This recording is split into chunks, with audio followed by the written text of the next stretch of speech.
So how are you considering them, Vice? Allergic ako sa mga politiko ngayon. Consider lang nila ako. So mga ilan sila VP na lumaki, including Attorney Ganzo? Apat na.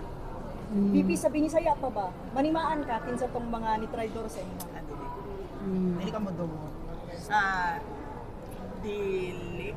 I don't take it personally. Kasi, para sa akin ba, yung ginawa nila sa akin, personal yun sa akin.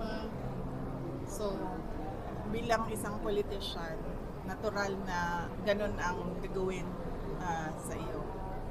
So, wala lang yan sa akin. Pero ang ginawa nila sa bayan, yung corruption at yung abuso nila, hindi yan personal sa akin. So, hindi natin yan palalampasin.